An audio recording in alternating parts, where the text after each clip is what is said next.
Hello and a warm welcome to yet another episode of the Mission Shunya podcast. If this is the first time you are listening to the podcast, welcome. Shunya means zero in the native Indian language, and the platform will cover all stories related to the global progress to the zero carbon economy.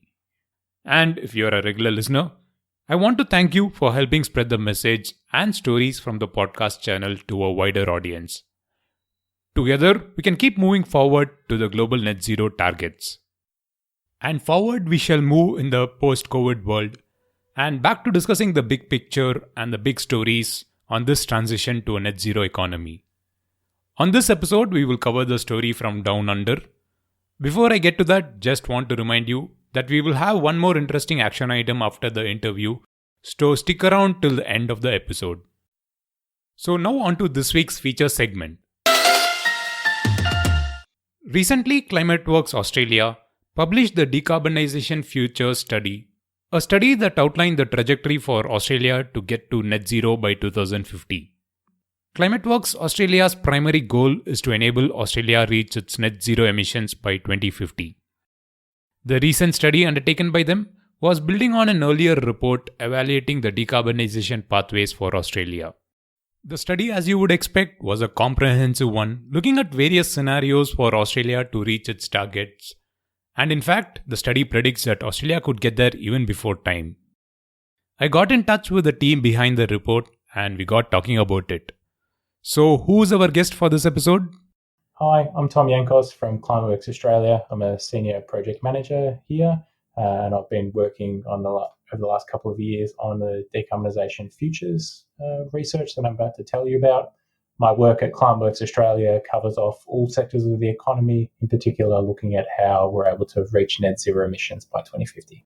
So, Tom, let's begin by looking at what ClimateWorks does in general and what's your core focus in research? So ClimateWorks Australia is a not-for-profit organisation. So we work at Monash University in Victoria and specifically within the Monash Sustainable Development Institute. We're funded by philanthropy as well as project funding from a range of industry and government. And this gives us a great amount of independence that we utilise in our research. Our research focuses on all sectors of the Australian economy, and particularly with the aim to act as a trusted advisor for business and government, creating evidence-based advice on the solutions and implementation to reach net zero emissions by 2050. That's wonderful. Now, in particular, recently you came up with the report, Decarbonisation Futures study in around April. What was the foundation for this study? When did it all begin? So Decarbonisation Futures started a couple of years ago when we realised that a lot had changed in the landscape with regard to decarbonisation futures. Particularly a lot of changes regarding the rate of change of technologies and also some changes in the economy.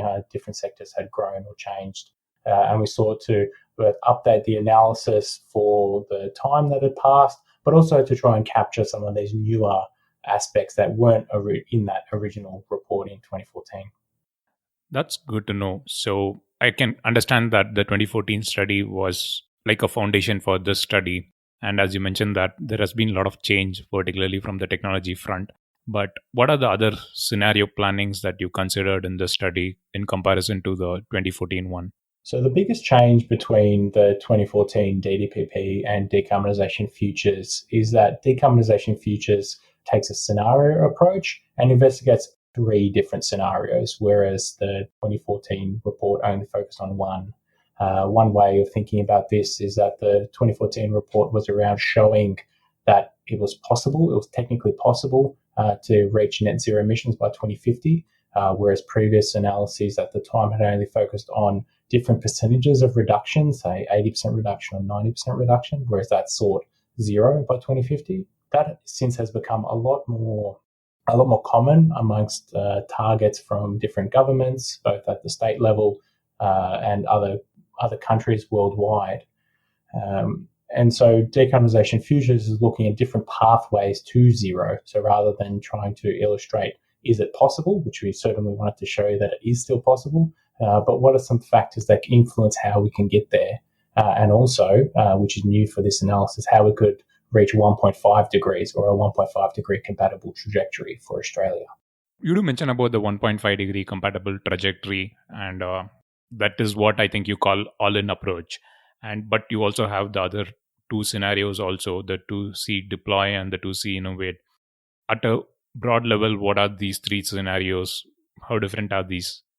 So I might start with a bit of a background as to how we landed on those scenarios, and that sort of starts with the nature of climate change as an issue, and in particular, as you can appreciate, has very complex interactions, particularly between natural systems and man-made systems, and as such, the future is very uncertain. It's very hard to model. In order to handle that uncertainty, one tool that decision makers use that we found useful to provide information with is to investigate different potential futures or investigate different scenarios to help them to navigate that uncertainty. So during the development of Decarbonisation Futures, we drew together our project supporters and internal experts, and we investigated what are the likely to be the most uncertain and also what are the most material or impactful factors going forward that would impact the trajectory to reach net zero emissions by 2050. These boil down to three drivers in the end, which we characterise in the report as policy, technological innovation, and business and individual action. So the three scenarios basically come out of that process. There's two that test the variations of reaching a 2-degree outcome, and as we mentioned, one that explores the potential for a 1.5 degree outcome. The 2C deploy scenario, the first of the 2-degree scenarios, focuses on accelerated deployment of demonstration and mature stage technologies, and this scenario is primarily achieved through strong policy action, whereas the alternative 2C innovate scenario models technological improvement, what we expect to be at the upper bound of current expectations. That's driven by supportive policy, but also demand from businesses and individuals. The 1.5C all-in scenario is named because it's exactly that. It requires and it shows a combination of policy, technological innovation, and action from businesses and individuals to limit emissions to 1.5 degrees. That's a good way of classifying those three scenarios, and I'm particularly interested in the 2C innovate, where you want some kind of push or pull rather from the industries also in delivering net zero emissions. So as a part of the report, you do mention that the decade running up to 2030 is kind of going to be the crucial for this transition. What is the particular reasoning behind this conclusion? Yeah, so this is really a critical decade up to 2030 for a couple of reasons. One is the physical side of things, and that's when you look at the carbon budget or what is the cumulative amount of emissions that we're able to put into the atmosphere before we reach a certain temperature threshold. When we look at that, we only have 8 years worth of emissions at the current rates globally to have a good chance of staying under 1.5 degrees C. So that's one of the reasons that the 2030 timeframe becomes important. The another aspect is the rate of change that's required across many of the sectors. A lot of those, particularly electricity, where we do have the technologies that are ready to be implemented at scale to reduce emissions very significantly.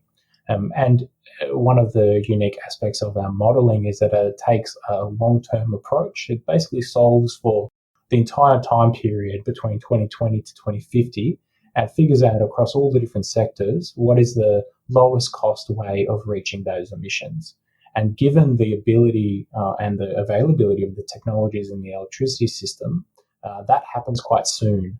And also, given the way that electricity interacts with other sectors of the economy through their Scope 2 emissions and the provision of electricity to sectors, by decarbonising that electricity, you're enabling the emissions reductions in other sectors. So essentially, that's a prerequisite for abatement. And a lot of that happens in the short term, or in the near term, I should say, between now and 2030, with reductions in the electricity system up to about 73% in emissions. That's good to know. And as you rightly said, we have a limited carbon budget, not just in Australia, but throughout the world. I mean, every country. That's right. So 2030 is like really going to be crucial, and it aligns with other climate targets as well as agreed by different countries as part of the Paris Climate Agreement. Now, going back to the other part of the research, you did use analysis from various other sources because you built upon a previous study. So what was different in the analysis that you undertook for this report? What are the other research that you drew upon, the conclusions that you took into this study to kind of finalize your recommendations and finalize the report under this period? So we had the base of the 2014 DDPP as a bit of a framework for our understanding of roughly where the sectors are that would decarbonise. But what had changed very significantly is, as I might have mentioned before, is around the electricity, particularly the pace of change of both of the costs of solar and wind, who have plummeted much quicker than certainly our original analysis had predicted. And also related to that is a reduction in cost of batteries, which not only facilitate higher levels of renewable penetration, but also allows for more of transport to be electrified. So there were two areas that had changed quite significantly since our previous work, one being the much faster rollout and cheaper rollout of renewable electricity, and more vehicles being able to be electrified. We were very fortunate that we completed this analysis with the support of CSIRO, which is Australia's peak scientific agency or research agency, whose energy flagship team undertook the analysis of the transport and the electricity sector. So we cooperate a times model with them, and that enabled us to have a very, very detailed analysis and site-by-site indication of electricity in particular. So in addition to that work with CSIRO, we were able to draw on previous analysis of the other sectors from the deep decarbonisation pathway work, as well as some newer external sources to inform our analysis. A couple that come to mind for the agricultural sector was the Meat and Livestock Australia. They did some work on what was the potential pathways to reduce emissions in cattle, for example. And also Beyond Zero Emissions did some work around the potential of material shifts to reduce emissions in the building sector that was drawn on. A mix of in-house analysis, expertise from CSIRO, and also some external sources in order to inform the analysis that we produced. You do mention about the different sectors that you looked into. The report is a comprehensive one, so it's looked into different sectors. And also the report looks at the technology maturity of different options that is available. So how do you put this both together? You classify the technologies, if I'm right, into mature, demonstrated, and emerging technologies. And based on where the technology is at the current point in time, you kind of make recommendations for different sectors. So how did this come about? Great question. And as you can imagine, this was actually a topic of many discussions throughout the development of this research, the categorization of where technologies are and the like. We didn't solely rely on a techno-economic assessment here, which has been done or has been used in other forums to position technology, say, on a cost curve. Cost or the availability is one aspect, but we also wanted to recognize and to illustrate the availability of the solutions that can be rolled out now compared to what is needed to support now, and which technologies might be a little bit further over the horizon, and costs don't always provide that single lens. So that's how we landed on a categorization of mature, demonstrating, emerging.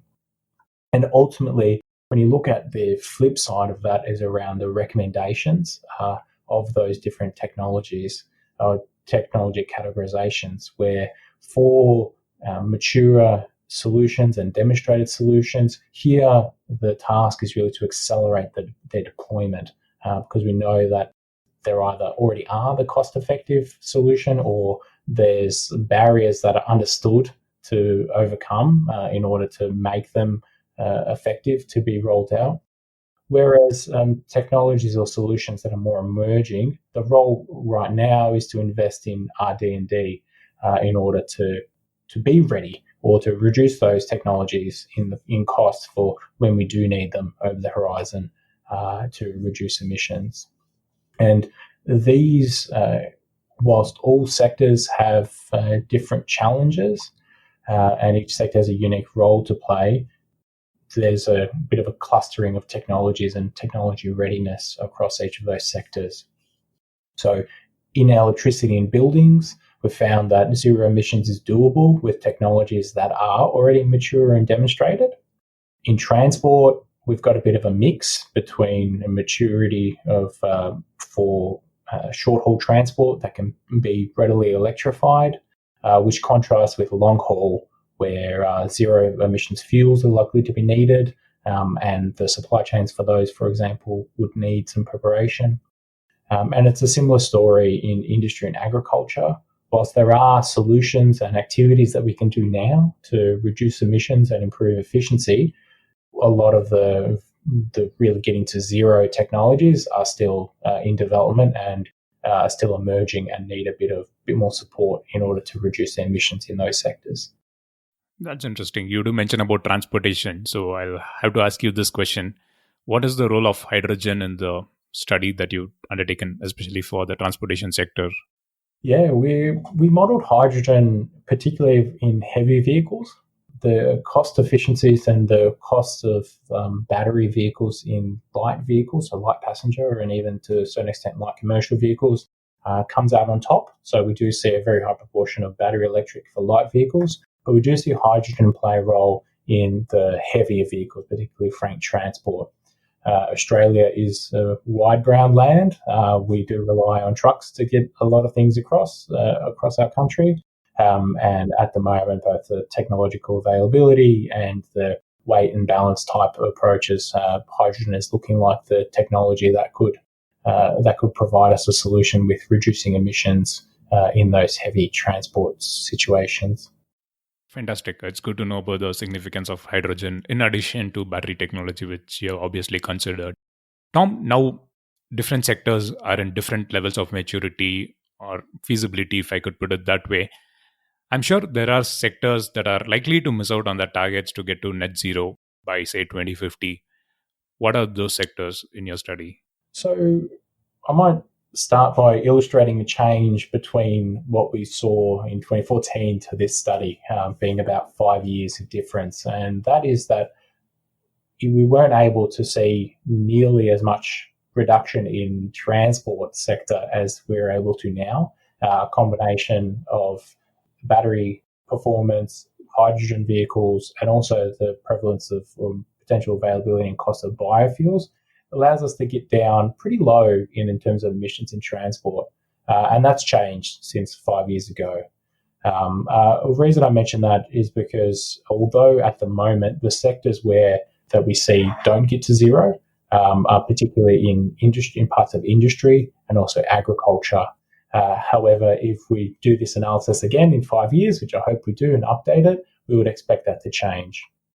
In the meantime, we utilise nature-based solutions such as carbon forestry to help compensate for the residual emissions from those sectors in order to get to net zero by 2050. But like I say, hopefully in a few years' time, as technology matures and we make more progress towards zero, that there will be other solutions in order to reduce those emissions, those residual emissions in industry and agriculture. That perfectly leads me to my next question, because you do mention about the timeframes and the need to kind of revisit the study from periodically. You did it in 2014, now you're doing it in 2020. But there is a bit of conclusion that you say that Australia would leapfrog to net zero by 2050. Are you very optimistic with that, or do you think that it's definitely possible to get there before 2050? Unfortunately, we've missed our chance to start reducing emissions in the last decade. So that's why we've now entered this transformational decade to climate action. And in order to stay within the global 1.5 and 2 degree carbon budget and climate goals, the emissions really do need to head towards zero at a steep pace. So the good news is that our analysis finds that we can do this, and we can do this by accelerating the deployment and development of available technologies. And this will allow us to leapfrog to net zero emission solutions. And now coming to the important part of the implementation, what from your opinion is a crucial part to the implementation process? Policy is going to be key. How different is it in Australia today compared to when a report of this kind was released in 2014? What are the implications of policy actions on the projections that you make? I believe like most of the states in Australia have made some commitments towards getting to net zero. So what's your opinion on the policy front? Yeah, that's right. A lot of the states, I don't have the numbers off the top of my head, but a lot of the states do have net zero targets, either enshrined in law or they are seeking to have targets. Ultimately, the kind of acceleration that's needed to keep on track to net zero emissions won't happen in time without strong action by government, but also from businesses and individuals. So the role that governments in particular have to play is around developing supportive policies, around removing roadblocks. There's a role in making direct investments and also incentivizing the private sector to invest and to act. But it's by no means only the government or policy's role. Businesses will be critical in aligning their products and services, what they purchase and what they're selling, reducing emissions in their operations, their R&D investments, and as mentioned, their procurement. And for businesses, simply setting a net zero target can be an important first step in that direction. Individuals also have a role to play here. One of the interesting aspects of the innovation scenario and also the all-in scenario is the role of individuals. Throughout our research, understanding the barriers to or what could be the drivers of some of these abatement solutions is really the desire to see greener products be available in the market. That could be through right from a desire to make sure that the concrete you use, or that if you're building a house, to request that the concrete you use is low emissions, or seeking out green electricity from your provider when you're changing electricity providers, and eventually purchasing an electric vehicle. All of these things are decisions along the way that can help the transition or support the transition. So, yeah, the government and policies do have a very key role to play, businesses and individuals also. That's really interesting. And I'm sure that's also the right way to put it, because most of the market forces, or the market in general, is shaped by the consumer. Consumer, in this case, individuals, and what is their preferred choice. I'm sure if a lot of individuals demand a certain kind of product that is more sustainable, I'm sure the market has to provide that. So market forces will kind of align with what the individual wants. And it's good that you mention and highlight the role of individual in getting to net zero. Tom, on a final point, the study must have been prepared prior to the COVID pandemic. So what do you think is going to be the impact of the pandemic on the targets that you mentioned in the report, if there is going to be any that you foresee? Yeah, indeed, the report was prepared before the pandemic. And as someone currently living in Melbourne, which under what is apparently now the strongest restrictions anywhere in the world, I think the total impacts are too early to tell, unfortunately. However, whilst the magnitude might be a little bit uncertain, this pandemic definitely doesn't change the need for these actions. The equipment that turns back on when the economy eventually does restart, these will still be using fossil fuels or emitting the same way as it was, unless it's upgraded. A great example of this is the car in my garage. I don't drive an electric vehicle just yet, so if I need to get somewhere when I am allowed out of the house, it'll still be in an internal combustion engine vehicle. But there is certainly opportunity provided by this moment in time, because a disruption makes a bit of a make or break moment for climate action. It really is causing the leaders of every government and every business to focus on the urgent emergency responses, and there's always a pressure to bounce back. And this increases the risk that doing things in a climate-friendly way can be overlooked or even potentially deliberately deferred. However, we hope that businesses and governments bounce forward as our former board member has said, rather than bounce back and to capture the opportunity that this disruption takes in order to put things or focus on the way that things can be done in a climate-friendly way going forward. Wonderful. I'm sure that's a good way to look at it. Look at it as an opportunity to kind of go forward rather than come back. Hope there is a lot of government action, the stimulus of whatever comes from the governments are positive and aid the transition to net zero. So, Tom, it's been an absolute pleasure to have you on the podcast and discuss the study in detail. So it was a wonderful study, a comprehensive one. And thanks for taking time to join me on the podcast. Thank you very much for the invitation. It's been a pleasure.